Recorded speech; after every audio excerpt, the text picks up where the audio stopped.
question you would need to Could ask somebody your... follow up on that, though? Absolutely. Because sooner or later, somebody's going to hit another pole and our power is going to go out again. And this, you know, there's a lot of functions that happen in this building. Absolutely. So. And part of that, part of this emergency management is also a continuation of government. When a disaster hits, you're going to have to continue. Well, that's my point. Absolutely. But this building come to a stop because Correct. It didn't have power.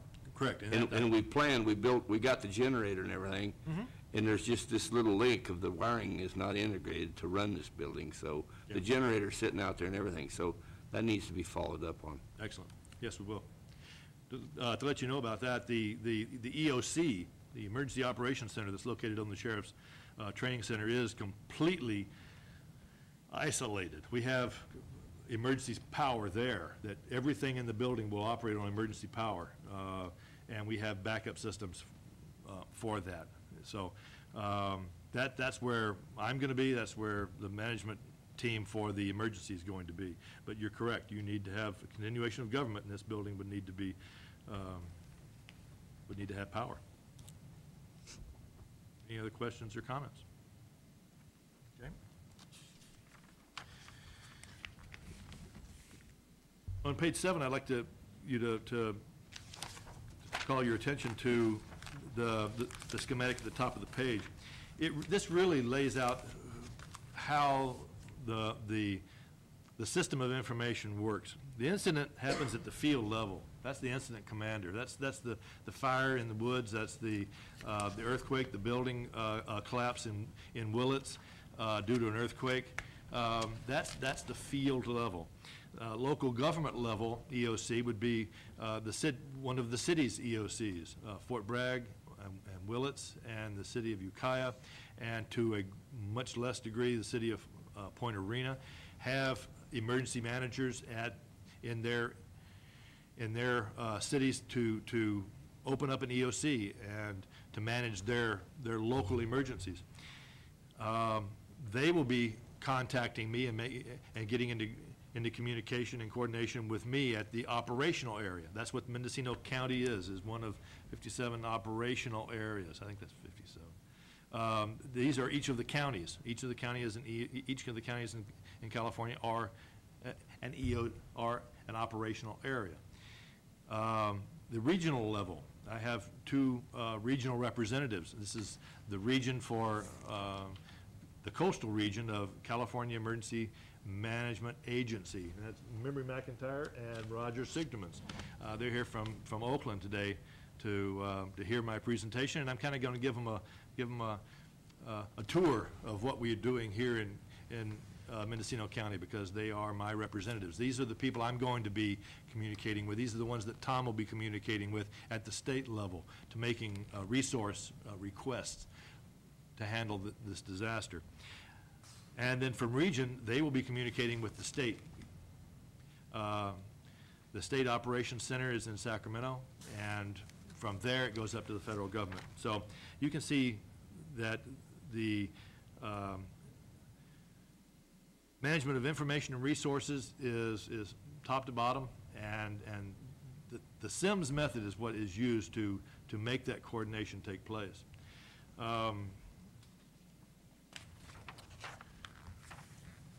We talked about continuation of government. Government has to continue. The operations center is going to be functioning, and decisions are going to be being made, and resources are going to be used and requested and managed, but the daily government business still has to go on. That is something that is very important in that it gives the public the confidence that things aren't coming apart. Yes, we're in the middle of a disaster, but we're still in control. We still have our county government doing their job, and that gives them a great level of confidence in you. When a disaster occurs, or when a major emergency occurs, what takes place? When I am notified that we have a major emergency or a disaster taking place within the county of Mendocino, or when Mr. Mitchell is notified, things decisions start being made, those decisions are based on information. We need to gather the information about what has actually happened and what is the extent of the emergency. And a decision by Mr. Mitchell or by Sheriff Allman will be to whether or not we need to declare a local emergency. Once that decision has been made, then things can start taking place. We can start making decisions, and resources can start being allocated to mitigate this disaster. Within 7 days, we will be coming to you for an official declaration of emergency, and I'll be asking you to ask the now Secretary for a concurrence on this emergency so that we can start accessing the state resources. Because obviously the county resources have been tapped. We need more resources, and the only way we can get them from the state is by requesting them through California Emergency Management Agency. And we will be doing that through the region and then up to the state and getting the Secretary's concurrence on that. We'll also be requesting that the governor declare Mendocino County in a state of emergency or declaring a disaster area. That will open up recovery possibilities. That'll open up resource opportunities for us to draw on from the state. And if this disaster is big enough and nasty enough, the governor will ask the president for a declaration. And if it's really, really nasty, he'll be asking the president to declare a major emergency or a major disaster.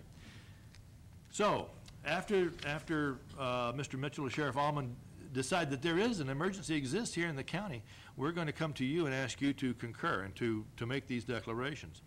And we have to do that within 7 days.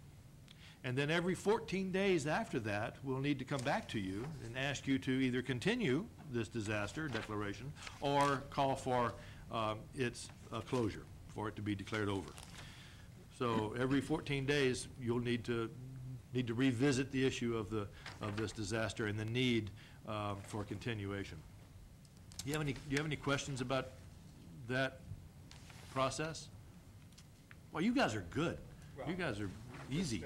We've been through it several times. Maybe more an observation Okay. or a confirmation, but we have to wait, even though a disaster may be imminent, such as I would consider the looming drought to be a potential disaster. We have to wait till we actually incur damage and loss to declare a disaster, and then get the benefits that are available through that process. So you can't act in a timely way to try and prevent the disaster. You have to wait for it to happen before you get assistance. Well, what I can do, though, is I can communicate our situation in Mendocino County to my representatives at the regional level and put them on notice and say, hey, this is what's happening. And then they can notify at the state level what's going on in Mendocino County. And I need to be very clear and concise and give them exact information, good information, timely information about what is going on so that they can start making some preemptive moves, opening some doors, checking, seeing what they can do or what will be required, and do some brainstorming. So yes, in one instant we have to declare before we can get actual aid in, but we can inform the state and keep the state informed as to what our condition is. Because I'm sure this drought's not affecting just Mendocino County, and that's the beauty of the system. As it moves up, it expands out. And so they'll be looking at not only Mendocino County, but other counties that are facing the same situation we are. Bill, and maybe this is a question for county council, what legal power